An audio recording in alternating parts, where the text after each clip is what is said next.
Hi, everyone. It's Pastor Adam. I wanted to come on and introduce this class to you. This is session 2, and we have a special guest teacher, Roggio, who is with us. And Rocky is the director of this great film documentary called 1946, which tells the story of how the word homosexual was first mistranslated into the Bible. And you're going to hear that fascinating story in this video, in this class. But I wanted to come on, and because I kind of forgot to say this at the beginning, that each class is you're invited to offer a donation to the church, Clackamas United Church of Christ. But in this case, whenever we have a guest speaker, I would love for you to donate to that guest speaker or to that guest speaker's cause. So in this case, I would love it if you offered your $10 donation to 1946. I'm going to put the GoFundMe link in the description of this video. So if you can click on that. Class is always free, but if you can offer a $10 offering to 1946, that would be awesome. And if not, it's all good. And I hope that you enjoy this session of class. Hi, everyone, and welcome to Class with Pastor Adam. This is our second class, and today we have a special guest teacher for class, Roggio. Rocky is the director of awesome t-shirts, I guess, and also of 1946, which is a documentary that is in its post-production phase, and we are here to talk about it. It's about the year that the word homosexual was first put into the Bible, mistranslated into the Bible. And so, Rocky, it is such a joy to talk with you, and to have your TikTok audience in on this too is awesome. So thank you for being here. Got 16 people watching right now. That's amazing. Hey, everyone. Welcome, TikTok. Actually, Rocky, that's the first time that I was introduced to you, was over TikTok and the 1946 project. Oh, nice. So your presence on TikTok is phenomenal, and thank you for the work you're doing. And I wanted to bring you on to talk a little bit about 1946 and ways that we might be able to help the documentary come to fruition, and also the importance of the documentary and the topic, which is so important. But before we get to that, I do want to show off the t-shirts. Ah, I know, I was going to say, it looks so good on you. That's awesome. And then I've got the Smash the Patriarchy shirt. Yes, it is awesome. So we've got Jesus is an Ally, 1946. You can get these t-shirts and you can help out the 1946 project. What is the website? So there's actually a link in our bio, but it's Equal Human Brand is the, but everything can be found through our website. So if you just go to 1946themovie.com, you'll find everything you need. Or on our TikTok or Instagram, which is at 1946themovie, there's a linked tree with all of our links in there. And it'll say merch. I am so sorry I came unprepared for this interview, because along with the t-shirt came this amazing rainbow bracelet.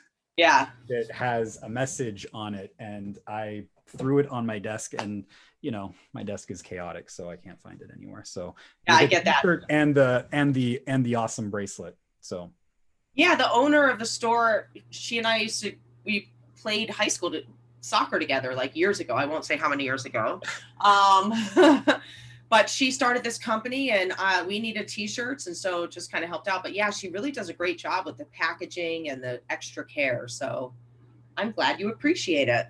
That's awesome. Well, this t-shirt got me to thinking something about our topic. I'm going to get to that later, because first I just want to hear about 1946, how things are going, how you got interested in the movie, and things like that. Yeah, I mean, things are going really well, actually. So we're about to release internally our second draft of the film. So we're starting to structure and put together the hundreds of hours of footage that we've assembled, along with all of the other stuff that would be available to us under a fair use thing, you know, because this is a journalistic film. So as we're building the film, it's coming along well. But it's been almost 3 years since I started this endeavor. It was October 2018 that we started filming, but it was a couple months prior when I was on a quest to try to find affirming theology to get common ground with my non-affirming parents. And I've been going through this struggle, as you can imagine, for many years. Not the struggle necessarily with me identifying as being a lesbian, because I know that I'm queer. It's just more or less trying to navigate the intersection of sexuality and faith. So within my 25 years of being estranged from my church, my family, and living into what I would call my truth, within those 25 years have been building those blocks to when I first learned of this research, to take it to a level where it's like, I have to tell this story. I have to get this research out. So part of the film will share parts of my journey as well, from my non-affirming pastor father who read my diary to, you know, like basically me being estranged, to learning of these researchers who are also just ordinary people who wanted, one is a straight Christian ally. Her name is Kathy Baldock, who became affirming on her own through relationship with a friend. While she was going through a divorce, she met a woman on a hiking trail that she's like, I think she's a lesbian, but instead of questioning it, just became friends with her. After 3 years, it's like, why wouldn't God love my gay friend? I love my gay friend. And that started her on a quest. 20 years later, she's one of the largest LGBTQ activists in the world, a brilliant mind, a civil engineer that is able to really dissect this information. She was the one that pulled out the 1946 part of it. Meanwhile, there's another guy called Ed Oxford, our lead in the movie, who is a scholar, who's a missionary, and he's also a financial advisor. That's what he ended up becoming in his profession. But he loves the Lord. He's always loved the Lord. He's good in languages. And he just happens to have a master's of divinity because he loves the Bible that much. Go figure.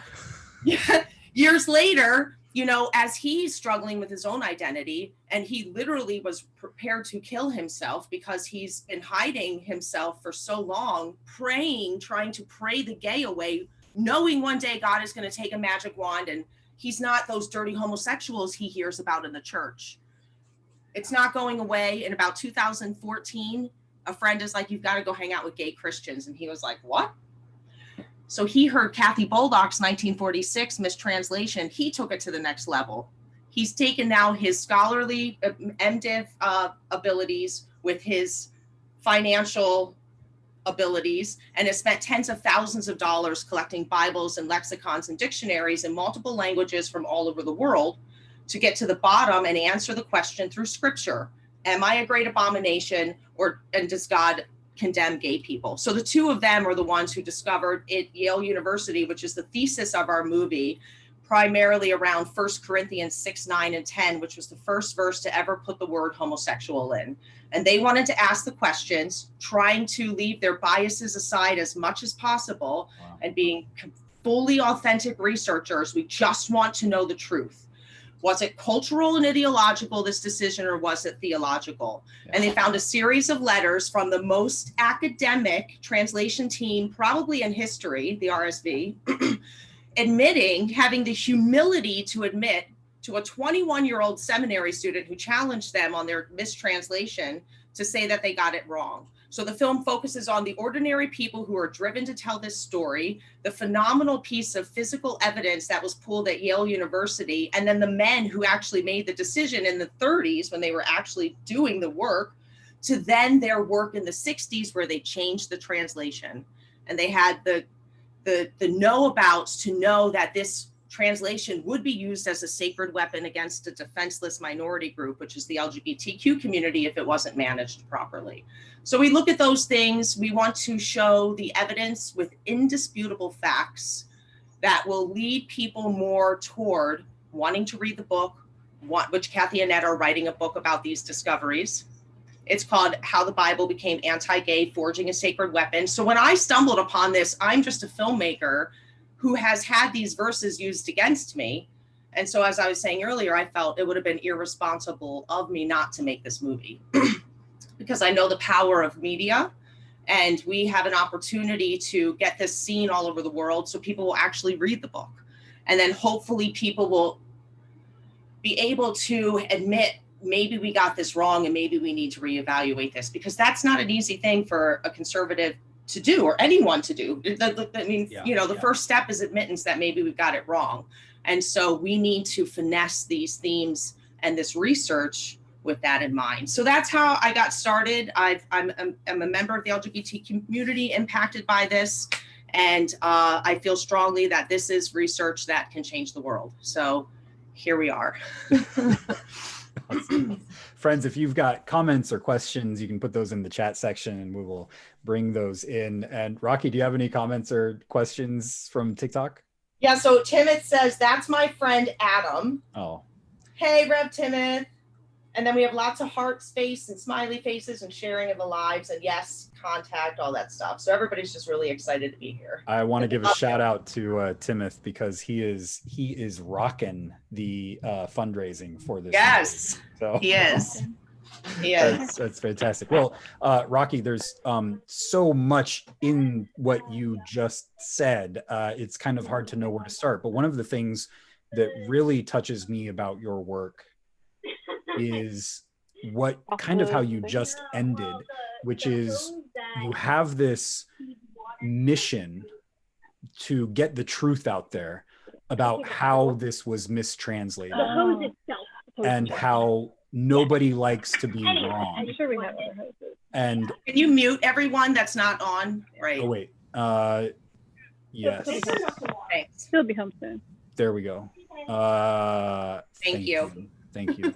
Oh my goodness. Yeah, friends, if you're not muted, please stay muted. Okay, so the train of thought I was going on is that you have this, you model this really great way of having this conversation without shaming people, and I think maybe you get this from your relationship with your dad. Your parents. Can you talk a little bit about, like, when you say nobody wants to be wrong, I come across so many people who are like shaking their fingers at people saying, you're wrong, you're wrong, you're wrong, you're wrong, you're wrong. And you have like a different kind of spirit about you when it comes to this. Can you tell us a little bit about that? Yeah, it's just, you don't want to start off and then immediately have someone coming back on a defensive. And so I think it's just lessons, many life lessons over the years, lessons being a boss, lessons, yes, with my family, relationship lessons and things like that. But, when you ask the why questions instead of the what and how questions, the what and how questions give people an opportunity to take charge in what they would do and how they would handle it, instead of why would you do that, and so it's just psychology, I guess, and a strategic way to, again, finesse these themes so that we can have a conversation. We know that if we come at it, first of all, and honestly, if we make a propaganda film, much like the film that the Family Research Council put out, which is called In His Image, which Dr. Michael Brown did, that's a pure propaganda film. He starts out by asking a question, can you be gay and Christian? And then he answers the question, no, you cannot. And then they spend an hour and a half telling you why you cannot be gay and Christian. Where our film, all we are going to do is ask questions, and all along the way, keep you hooked on this journey to want to learn more. And we're going to give you side A, side B, side by side. Here's the academic information, and then what are you going to do with it, kind of thing, And again, we're looking for indisputable facts, and that's what our researchers were going into. To that end, there's a moment in the film where they talk about one of their assumptions they were wrong about, and they were like, oh my God, we were so wrong about this. They went into the archives thinking those men sat in that room and they were like, those dirty homosexuals, we're going to get them.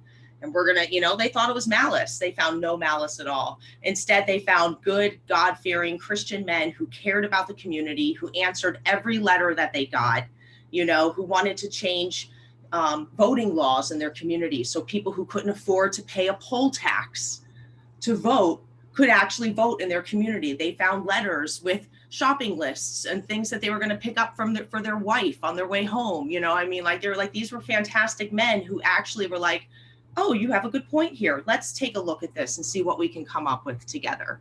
And Kathy's like, well, weren't we wrong? You know, and it's a great moment in the film. But anyway, so I hope that these people will be able to resonate the characters that we have with the audience. I feel we've got a pretty good mix of characters, including Reverend David, the man who wrote the letter in 1959. He's alive. Yeah, he's 80 years old and he's a retired minister. And, you know, he tells us how he knew he was called to ministry despite being gay, because he never pretended to be anything to God. And then now 60 years later, as all of this, the archives and his letters were found and this movement is happening, he's like, now I know I was called to ministry because I am gay. And now the time is right and people know more and our understanding is more. And, you know, now we can do something about it. It's just great. I get goosebumps every single time I think about it. And he's so cute. Everyone's going to love him. It's awesome. Great when you fall in love with your own characters. Yes. It reminds me, somebody recently asked me if I am compromising the truth by being open and affirming. And I said, no, like, being open and affirming is the truth that Christianity is leading us towards. I agree. Yeah, I agree. So I'm glad that he made that move from despite me being gay to because I am gay, as part of his fully who he is. Yeah. 100%. Yep. It's incredible. So, and then he tells us, I'll tell one more story. He and Kathy are on the phone at the end of the movie, and, you know, he basically I'm giving away part of the movie now, y'all. So this is just for the 14 people here and whoever's on okay. But he basically gifts Kathy the 1952 RSV Bible that was his study Bible. And it was the Bible that he was reading when he first saw Homosexual. And he's like, I know this is wrong. You know, so they're talking about it and this and that on the phone, and they have this cute little moment. And then Kathy's like, how are you feeling with your newfound fame, David? Everybody's going to know who you are, you know? And he's like, well, you know, I did make a comment on Facebook. Kathy says, and he's like, and I got only one negative comment. And Kathy's like, what's that negative comment, David? He's like, well, I was called a heretic.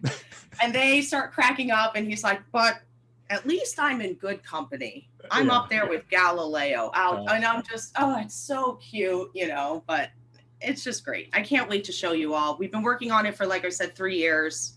And well, that is adorable. And I should have mentioned this at the very beginning, and I'll mention it at the end too. Class with Pastor Adam has a suggested donation of $10 per class.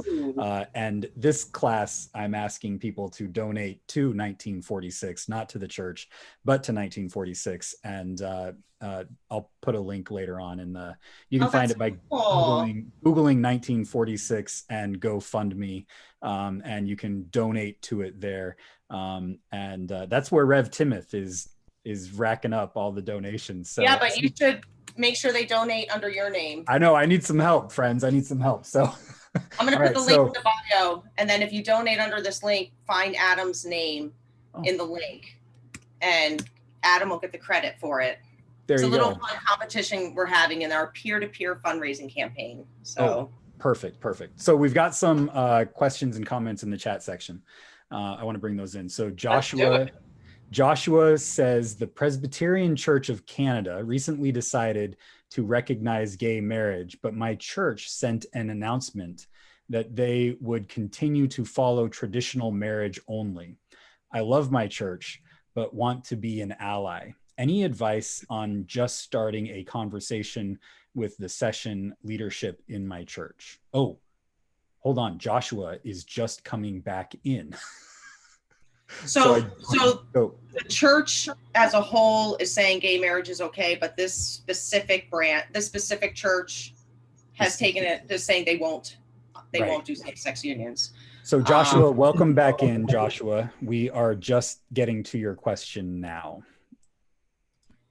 Well, so if you're not in the LGBTQ community, it's probably easier for you to stay in that space. And I would understand how you want to be a strong ally. And I think that's fantastic. So kudos if you are an ally, if that's what I'm hearing. That's great. If you were a member of the LGBTQ community, I would say it's probably harder to stay in a space like that and try to do the work from the inside because it's very painful. So either way, whether you're an ally or in the community, it's difficult. There might come a time where you would say, I can't be here any longer if your two ideas don't coincide. And so that's something that you might need to think about now. But if you are prepared to do the work and you do enjoy your community and you feel strongly about staying in those relationships that you've already developed, then just continue, I would say, to be vocal and have the tough conversations. And then that will then be telling on whether or not you do stay in the space. If people are able to be in the uncomfortable space with you and have the conversations, whether they agree with you or not, if they're able to have the conversations, it's probably a space you can stay in. If they don't want to talk about it or it gets hostile, or what happened to Kathy Boldock, which was eventually she was put into a corner when she became an ally, and her pastor literally said to her, there's going to be a time where we can't coexist and you're going to have to leave. So I would just say the advice would be, continue to talk about it so you can find people who agree with you so you can have more support or know where that support is, whether it's in this space or an online community, if it's not in your church space, so you have people to go to afterward, because it's going to be difficult. But show them the trailer. I would say start there. Let's start with the trailer and show them Kathy's first book, actually. And there are many other books. I'm just, I always all roads go back to Kathy for me. Yeah. But yeah. Joshua, I love that, Rocky. I would just add, whenever people say traditional Christianity or traditional marriage, red flags go up all over in my brain, because people tend to think that tradition only has one thing, one through line going through 2,000 years of Christian history. It doesn't, including when it comes to traditional marriage. And I would just recommend another book. And Joshua, if you want me to Xerox and send you this passage to you, this book is called Theology and Sexuality. It's by Eugene Rogers. And in it, there's a section of, this may blow your mind, and I'm going to risk it right now. There's a section that talks about the office of same-sex unions. And guess what year it's from? They had a liturgy for same-sex couples for like a marriage ceremony. Guess what year this dates back to? Any guesses? I'll just tell you. 11th century. Yeah, I was going to say. In the year 1000, the church had official liturgy that was for same-sex unions. And I could read some off to you. But there's this ancient rite that goes back even before the 11th century. I forget their names, but they're two guys who used to be soldiers. Do you remember? I forget their names, but they were united in what is basically like the same liturgy as an male to female marriage ceremony, and they were two men getting married by the church in ancient Christian history. So when it comes to like traditional marriage, traditional unions, it's across the board. I was just listening to a sermon today by a guy from MCC. I don't know the pastor's name. Oh, yeah, I do. Dr. something, Reverend Dr. Hold on. But he was just talking about that. Reverend Dr. Brent Hawks. Yeah. I guess. From an MCC church. But I had heard of that before, but I haven't really studied it. And it's something that, I think we should probably mention in our film for sure. I should read that book. It's Philip and Bartholomew were united. Oh, okay. And it's like in the liturgy. So, yeah. Easy. Yeah. So just keep that in mind whenever you hear people talking about traditional Christianity or traditional marriage, that it's usually a lot more variety than what people say. Nancy says, is there a record of how the church addressed same gender relationships, teaching between the writings of Paul and 1946, Augustine, Jerome, and such? Well, I kind of just answered that one a little bit. Well, So, Kathy always goes back to like the Stoic philosophy. You know, it all falls back to Stoicism, which is procreation and penetration and dominance. You know, yep. being the penetrator over the penetrated. So I just think that they just have that worldview that then dominates, of course, the writing and the Yes. And that worldview is not about two men or two women living in a same sex committed relationship. It's not about love. It's about, as you say, domination over another person. and procreation. Yep, Yeah. totally. Yeah. Yep. Nancy, if this book also has passages from Augustine that talk about these things, and other folks too. So if you're interested in that, that works too. Let's see. Let's do some like, I'm sure you go over what's traditionally known as the clobber texts. I know you go over some of the clobber texts. So those are the ones that that we're all interested in, and ones that are used, as Rocky, you were saying earlier in kind of your introduction, as weapons against you, as you're growing up, and how those passages have been misinterpreted, mistranslated as well. You do this amazing thing with Leviticus, the Levitical passages. I think it's in verse 8, or chapter 18 and 22, with the word zakar. Can you tell us a little bit about the word zakar? Yeah, there's a lot of things going on in the Levitical passages that, we have to take into context, and we can't just say it's homosexuality. There's so much evidence to suggest that it's not about orientation at all. And so what's going on there, first of all, is in the Holy Code. These are prohibitions written for cisgendered men on how to behave in their households and how to separate themselves from other lands who are out of control. And so basically within your own household, you want to, first of all, sleep with just your wife. It was pretty much a list against adultery. And then let's make a list of what we're talking about, just in case you don't know what we're talking about. Don't have sex with your husband's wife, or, whatever, I guess it would be your father's wife, or your brother's wife. Don't have sex with the animals. Don't have sex with zakar, which we'll get into a second, which is male, not man, of equal status with a woman, as one does with a woman. Don't have sex with a prostitute, with male slaves, all of these different things. But the zakar word, the reason why it's different, man. So basically, there's two words for man. Man shall not lie with male as he does with a woman. And the word can mean male, mankind, or man-child.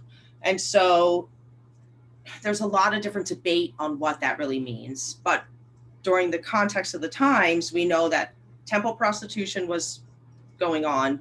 We know that pederasty was widespread, which is either as a catamite, which is the grooming of a young man until they reach puberty, or just using, again, anybody who it falls under your household for your own sexual pleasure. The men weren't necessarily sleeping with their wives because in this Stoic philosophy, they're only fertile planting grounds. The wives are only there to have your babies. They're not there for sex, and it's definitely not about love. And so the Levite priests were trying to keep themselves pure and clean and free of abuse, really. So those are just some of the themes that we say are going on, instead of it's just about homosexuality across the board, period. There's way more going on there. So that's just a little summary.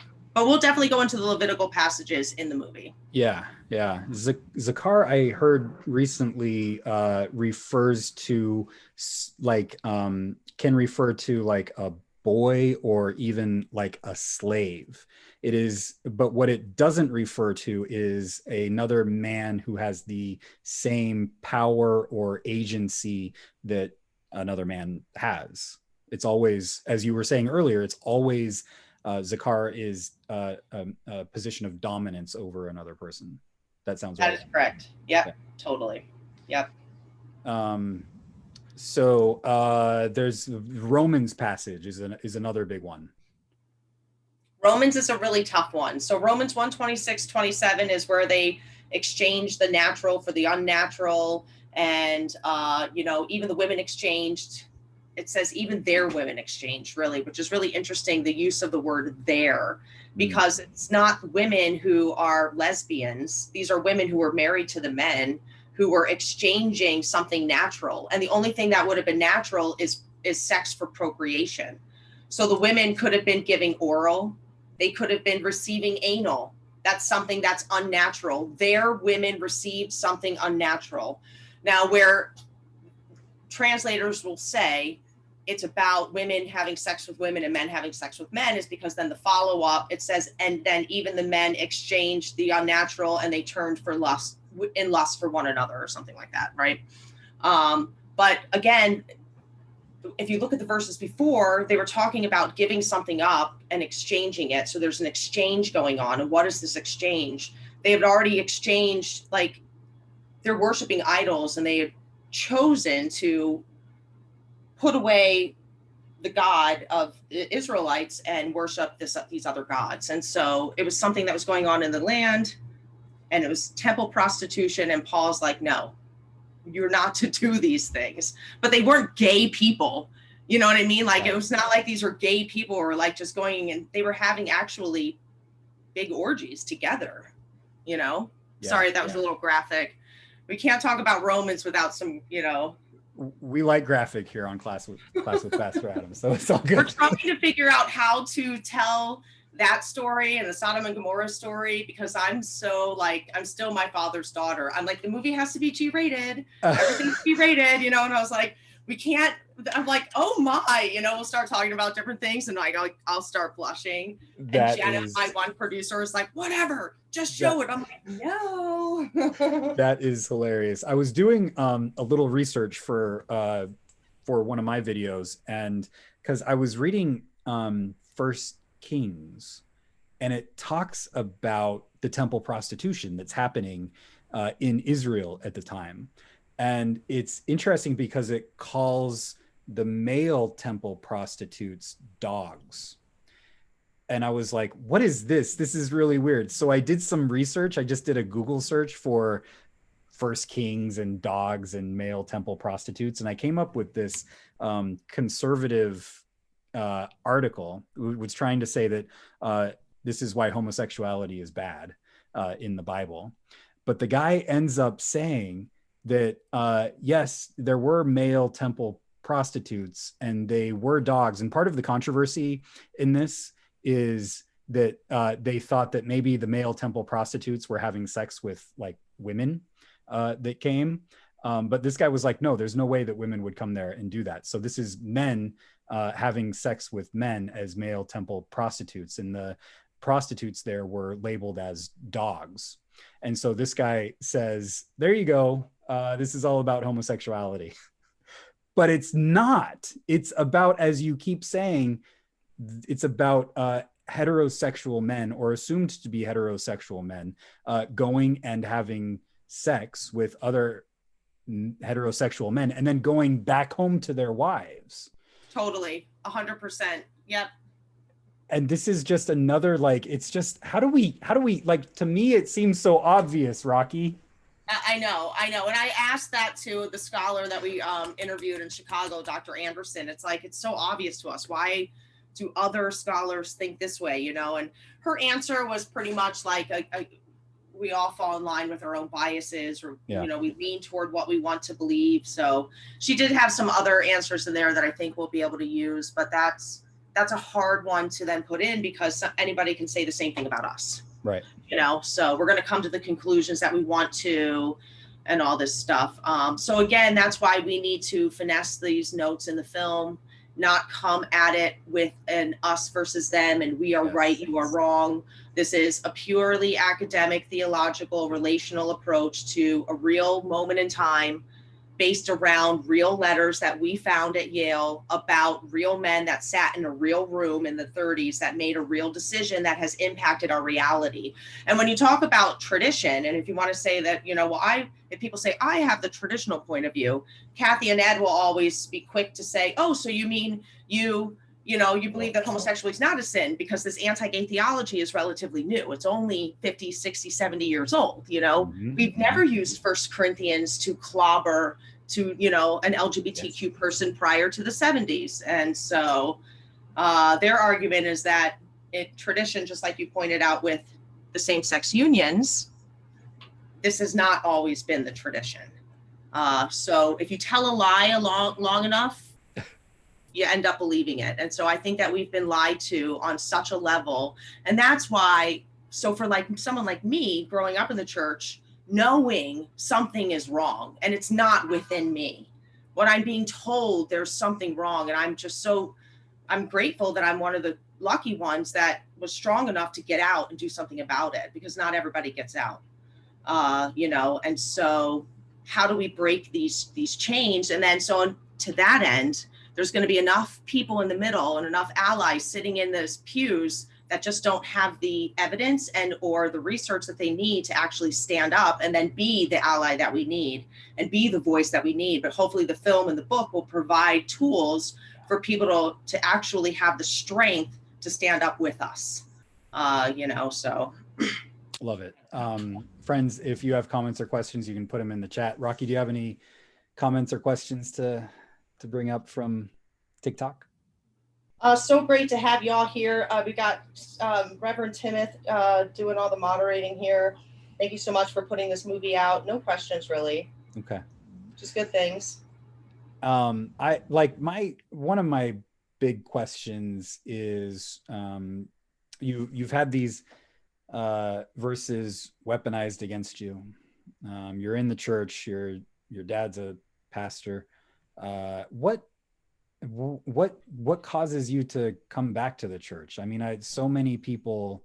I just had a conversation earlier today with someone who called me up and was like, I don't think that I can ever trust a church again.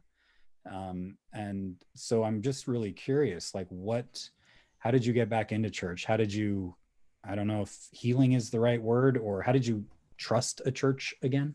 Take a guess. I'm just kidding. Well, so for me, it was called a girl. Yeah. A girl got me to go back to church. I was dating this girl and she was like, I'm a Christian. And I was like, what? And she's like, we're going to go to church. I was like, what? So I started going back to church again. And in that space is where I was in Los Angeles, and I'm in a liberal community, and you're welcome in this church. It's very ambiguous, though, on how they feel about LGBTQ. But I know I'm in a church. So I started to get vocal and question it, and I wasn't getting a straight answer. So being a nosy person that I am, or I don't even know what the right word is, I investigated myself, and I got their bylaws, which were not public and only meant for internal use. And in these bylaws, they used clobber passages, they're pro-life, which is, we're not pro-abortion, but there are some things within the pro-life movement that obviously are concerning, and, just some other leadership type requirements that were in line with the right-wing conservative type, alignment. And so it's just when you're lied to on a level like that now as an adult from an institution that you've already been hurt by, that pretty much set me on this mission to start. At first, when I was saying in August, I was trying to find affirming ground with my parents. That's what led me on this mission, being in that space and being lied to, and starting to get vocal. And through my getting vocal, that's when I learned about Kathy Boldock, and that's when I learned about the mistranslation, and that's when I learned about Malakoi and Arsenokoitai, and that's when I learned literally about gay Christians. I didn't even know gay Christians existed, and the Gay Christian Network, and Matthew Vines, and the Reformation Project, and I was like, oh my Lord. And then, as I was saying earlier, combined with everything, like it was just like everything was flooding back. My experience in the film industry, my experience growing up in the church, and knowing the implications of this research, I'm like, we have to make this one of the biggest film projects in the world. So translate it into multiple languages all over the world, because enough is enough. When does the lie end? Yeah. So beautiful. Raylene always has a way of reframing things. So she says, not nosy, but researcher. thank you. Seeker. Right. I'm trying to use positive words. I don't know, because I wasn't trying to be rude or disruptive. Right. I really was just upset. And that feeling is terrible. And so if I can turn my pain from not only 25 years ago growing up to like then now as an adult, that's almost worse. I'd rather be in a church that's honest with me. At least you know where you stand, much like the question we got earlier, at least you know where the church stands. So, yep. Nice. So if anything, my goal would be, because we're not going to change everybody's mind, but we have to be honest with each other. And we have to make sure that everyone is protected under the law. We all deserve equal protection under the law. So separation of church and state is a real concern in this country. And so I'm not trying to change everybody's mind. I want to respect everyone's beliefs 100%. But we do need to make sure that everyone's dignity is upheld. Amen. Amen to that. You mentioned Malakoi and Arsenikoi. And could you say a little bit about those words? Because those words are crucial in this conversation. Sure. So the two Greek words at question here are at play, Malakoi and Arsenikoi, are found in 1 Timothy and 1 Corinthians. Arsenikoi is only found in those two verses, and then they're only seen in very little in other documents, and it's only seen in list documents, which we'll get into in a second. So Arsenikoi, we don't really know the full meaning of the word, and it's not used a lot, so we can't see examples of it to get the full definition. Where Malakoi is used more, and we pretty much know the definition of it, and it can mean a lot of different things, from being a coward to being soft, effeminate, to being lazy, being decadent. And all of these things, basically what it is it's a social construct, and it's somebody that's not fitting in within their social roles or norms. So if you're soft or you're a weakling, you're a Malakoi. And there are many ways that you can become a Malakoi. And so it's a shame word for men who are not living up to their roles in society. It has nothing to do with sex. It has nothing to do with a sex act. It can have to do with a sex act, and it has been used as a sex act. And when it is, a Malakoi becomes soft or becomes a coward or becomes like a woman, which is really a derogatory word for a man that's not, again, fitting in with society. So one of the ways that it can be used is if they are a male prostitute and they are then the penetrated, they are the Malakoi, or the Arsenikoi is the penetrator. And so they're the ones that are the dominant. So like going back to what we were talking about in the Levitical passages, if the man who's the head of the household was abusing everybody in the household, he would be the Arsenikoi, and the young boy would be the Malakoi. But even though they're both are doing what would be considered a detestable act, the Arsenikoi role is still considered, at least you're not taking the role of a woman. So it's not looked down upon as much as the Malakoi, because again, it's a Stoic philosophy. It has to do with dominance, with roles, gender roles, with being a man, with procreation. And so these themes are around these words. And so over time, what has happened as the connotation switched from an aggressive act on to someone as opposed to an orientation, which is a homosexual, once it got translated to homosexual, the translation teams then take these two words and they make it the bottom and the top in consensual acts. That's literally what the translations say now in the footnotes, that these are consensual acts, when for most of history, that's not what they translated to.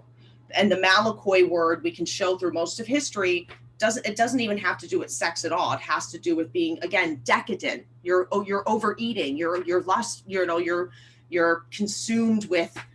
You're a drunkard, even. You know what I mean? Like, it's just things that are fitting in with your right. So that it's the same thing with like the word sodomite we'll look at later, like how words change and evolve over time and then seep into the culture to become a negative thing that then is a stigma toward a community or a slander toward a community.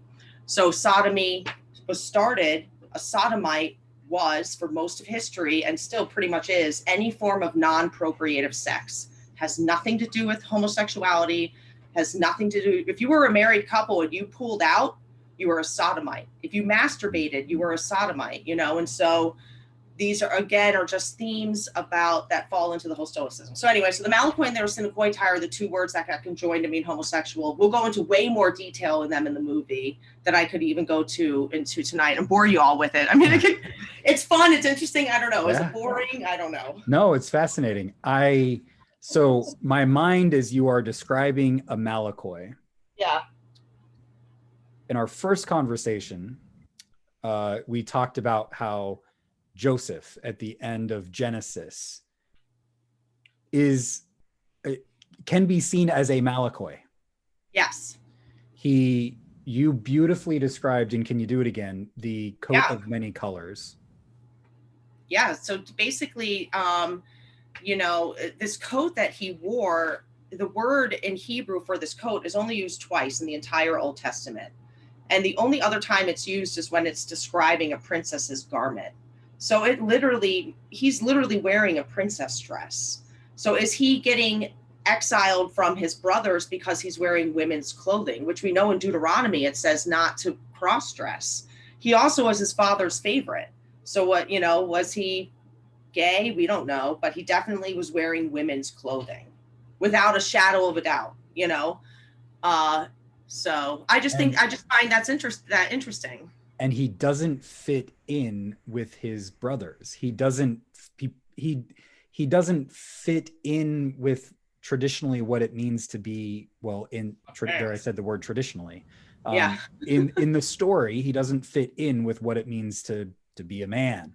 And that's part of what the story is getting at, right? Is that the hero of the story is the Malakoi. The hero of the story is the one who doesn't fit in. He's the one who saves the whole people. And as you were talking about Malakoi, it became very evident to me that Jesus is also Malakoi. When you say like he's a Malakoi is someone who's like a drunkard and he eats too much, these are the same accusations that people are labeling against Jesus, right? Because he's hanging out and just hanging out at parties and stuff. Right? I mean, come on. He's like the abundance of turning water into his feet, right, wine. He doesn't fit in with the quote traditional manhood, because being the oldest in his family, he's supposed to stay back and take care of mom, and who knows what's up with Joseph, but Joseph doesn't seem to be in the picture. So Jesus, his family accuses him of being Malakoi because he's out of his mind. He doesn't fit in. Jesus is so Malakoi that he goes to the cross and he's naked and shamed up on the cross. Yeah, it makes sense. Yeah. Yeah, you have a question? Hold on, we got to turn your mic on. There you go. I'm not sure if it's the same word, but there's a Greek word malaka, and I'm not sure if that's the same meaning. It depends on how it's spelled, but I don't really know Greek. Like even the sense that I know Malakoi and Arsenokoitai, it's like, you know, I never thought I would know this much. So yeah, I'd have to see the spelling and then I could ask some of our scholars. I don't know the spelling, sorry. Yeah, no worries. Yeah. It's not a compliment. It's not a compliment. Yeah, it's a derogatory. Yeah, right. Somebody who's not masculine, someone who's not taking charge, someone who's a ne'er-do-well, somebody who's failing. Yeah, it sounds like it. Definitely. They also accuse Jesus of being a mamzer, which is a bastard. And so they just keep coming after him with these, you don't fit into traditional manhood role. So Joshua says, my partner and I were having a conversation the other day about this based on a TikTok I saw of is Jesus queer? Thank you, Joshua. This is fantastic.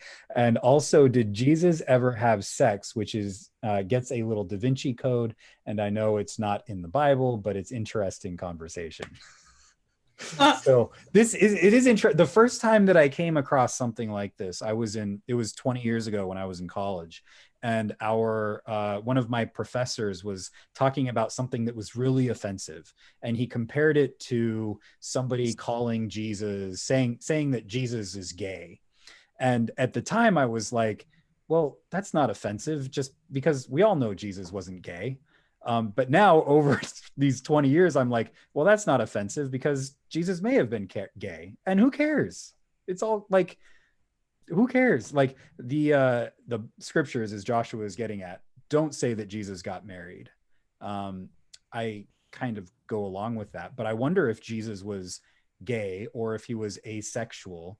And really, like, I think that makes more sense than him getting married to me. But why not? Because that's part of the human experience.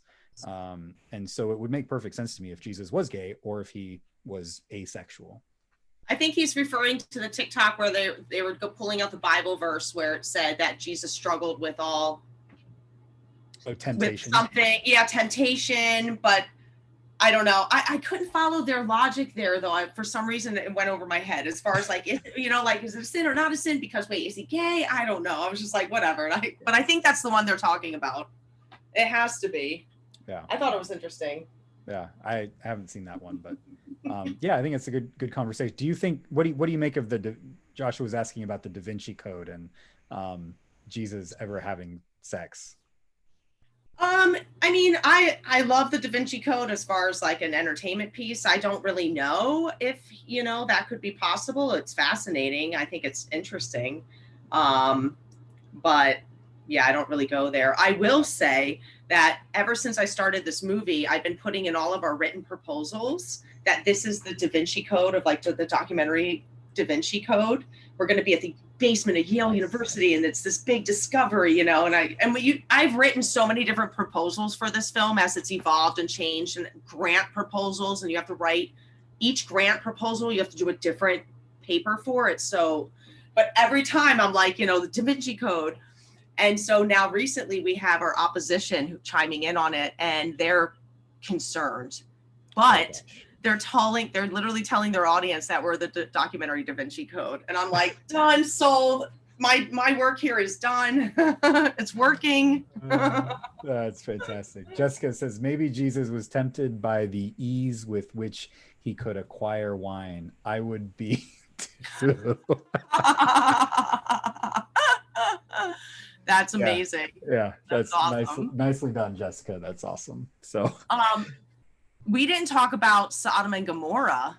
Oh, yes. Yes, you had mentioned something about the Sodomites, but yes, let's go would be the last one, I think, because we did the Levitical passages, Romans, Timothy and First Corinthians are pretty much the same. All right, they're the Arsenokoitai and Malakoi are used in the same way. And what's interesting is the 1946 and 52 edition.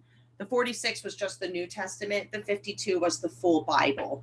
And so in this RSV translation, they didn't translate First Corinthians in both of those editions. Excuse me, First Timothy the same way they translated First Corinthians.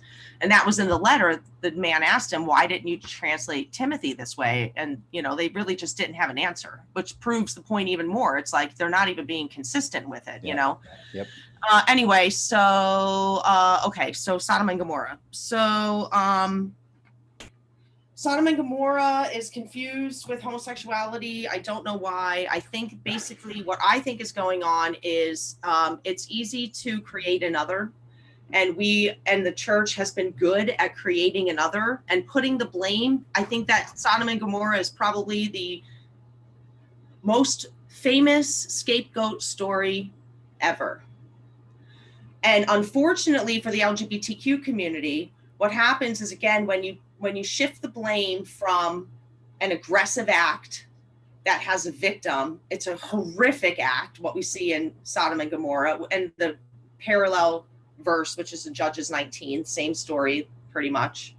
We're focusing we're shifting the blame on a group of people that have done nothing wrong, that are born with an orientation, and we're pulling the focus off of acts that have tremendous impact in our society. And so what's going on in these verses is gang rape. Yeah. And again, it has to do with conquering, dominance, being the top. If you were the penetrator, you're fine. But if you're penetrated, you're shamed. And this was a way that people shamed other people. And so, you know, besides the fact of what's going on there, the Bible clearly states what's the sin of Sodom and Gomorrah. In Ezekiel, it says it's lack of hospitality. But if you look at it deeper, when you let and you excuse the behavior and you shift the focus to a group that have done nothing wrong, you see the implications in our reality, which is the Me Too movement, the pre-scandal movement, and rape culture. Because what happens is, you know, men are not held accountable. They let other men get away with acts, and most of these acts are by heterosexual cisgendered men. We have to be honest with what's going on. And so I think that it's easy, not that Christians are bad people. I think that our oppressors are victims of bad theology and these lies that have been told for so long, as much as we're victims of it.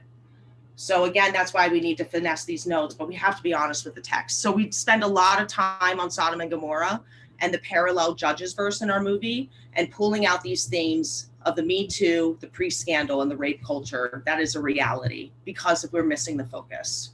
So other than that, that's all I have to say about it. I mean, like it goes, you can talk about Sodom and Gomorrah for 2 hours, you know what I mean? Right? Yeah. Yeah. There are other passages like Jonathan and David.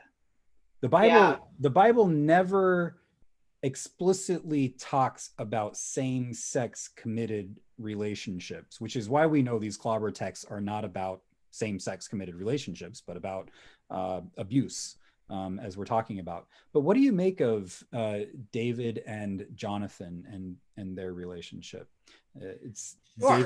David says something like, "I've loved you like I've never loved a woman before," or something like that. Yeah, his love surpasses that of a woman. And then there's another one where they're kissing, and then there's a word that seems to sound like an ejaculation. I don't know what the word is, but it was in the sermon that I just watched today too. And the word is very convincing that could be what's going on. We don't use that text in our debate only because it's so far for a conservative to wrap their head around, and it's been dealt with so long and denied for so long. We have to take a different approach. I think it's very obvious. It's 100% obvious. So it's just part of that denial, I think. Yeah. Hopefully eventually we can, you know, and part of the other denial is, let's not pretend that, you know, that early Christians didn't sit in a room and debate what books of the Bible made it into the Bible. And not to mention that other denominations have more books than we do, you know, like right.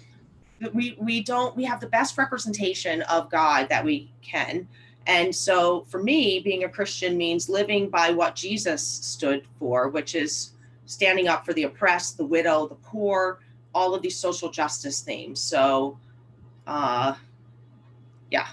Amen. I love it. So I just think that it's dodging. They're dodging when they don't, which I'm dodging right now because obviously I'm not talking about Jonathan and David.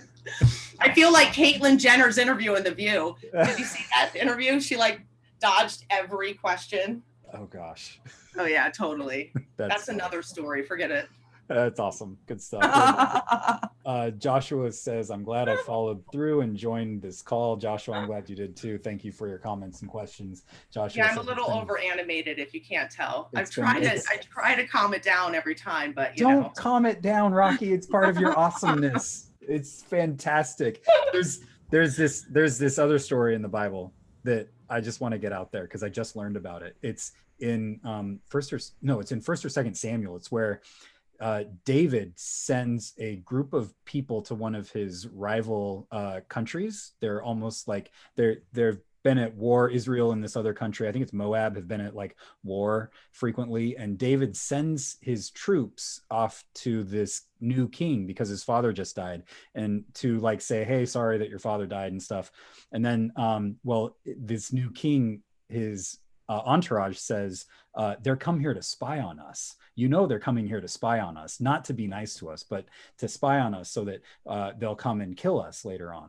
And so they say, cut their skirts at the hip line, at the buttocks, so that they have to go home walking through the desert half naked with their, hanging out and their butt hanging out.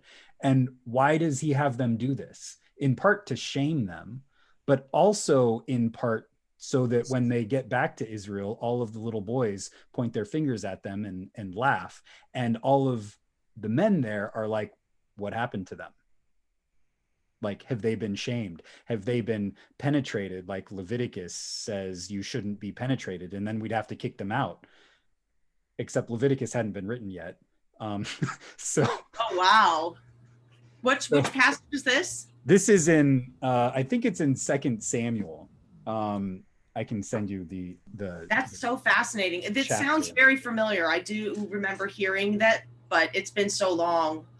There are so many stories that lead to this. Like, this isn't about two men or two women living in a same-sex committed relationship. This is about, as you said, like what we still have to deal with today, which is rape culture. It was going all the way back. Okay, this is getting off subject a little bit, but it's on rape culture. So yes. Did y'all hear about the time that so who was the guy with the long hair? Samson. Did y'all hear about the time that Samson was put out to grind? So Samson was, they found out what his strength was. He was thrown in jail, and then the Palestinians were like so pissed off at him that they bound his hands and gouged out his eyes, and then they sent him to the wood to grind. Now, people think that he was sent to grind at the grind mill. And you'll see Samson literally at a millstone grinding grain. The millstone wasn't even invented yet. And it's a very famous image. Wow. But what's really going on is the word grind is a euphemism for sex. Okay. And he was bound and then used as a stud. Oh my God. And all of the men would bring their women to Samson, and they would rape him so that their wives could get impregnated by the next strong man. That's what it means when Samson was put at the wood to grind. It's found in Jewish writings in the Talmud that priests say that that's basically what was going on. You know that story is written by some very sick men. Oh my goodness. Wow. Well. Yeah, the things you learn when you do exegesis of the Old Testament, So I learned too, because I was doing this whole research on the word grind, and there are verses in Lamentations where it says the same thing, that they took the men. It was boys, really. The boys were put to the field to grind, and they were being raped basically by these men. They were being shamed. And so the word is used in the same way, and the word is used in the same way, this word grind, in Job, when Job is talking to his friends. And so we were looking to see if this word grind is a sexual euphemism. And Job says to his friends, they're like, surely you've done something wrong, obviously, because look at all this bad stuff that's happening to you. And Job is like, I have not. I am an honest man. And if I'm not, let my wife go to my neighbor, let her bow down on him, and let her grind on him, basically. And we know that bow down on him is a sexual euphemism. And then it literally says, and let her grind on him. I forget the exact verse, but I can look it up and show you. So she's not going and making his bread, Right. He's literally. Oh, goodness. I know. That's anyway. Wild. That's wild. The Bible is a very fascinating book. Wild stuff. Jeff says so. Origin of the phrase bump and grind. Yes, Jeff. Bump and grind. Yes. Bump and grind right there with Samson. Yeah. Awesome. Well, Rocky, thank you so much for being here. And you're like, that's time to end the call. No, it is always a joy to talk. That I was wild stuff. So Thank you for being here. Thank you everybody for your comments and questions and for being here. And once again, just a suggested donation to class with Pastor Adam is $10. I'm asking for this class for, if you can do an offering, to send it to 1946 in the, Rocky put the link in the chat section there. I do have this recorded, and so I'll be posting it later. So if you'd like to share it with someone, you can do that too. So Rocky, always awesome, and thank you for being here. So much fun. It's always good times. So anytime. Everybody, thank you so much, and we'll do class again next month. I think we'll do something on heaven and hell, unlearning tradition, what we've been told is tradition about heaven and hell, and relearning better ways, what I think might be better ways of understanding heaven and hell with us. So Rocky, thank you again, and everybody, stay tuned for next month, and until then, God be with you. Bye everyone.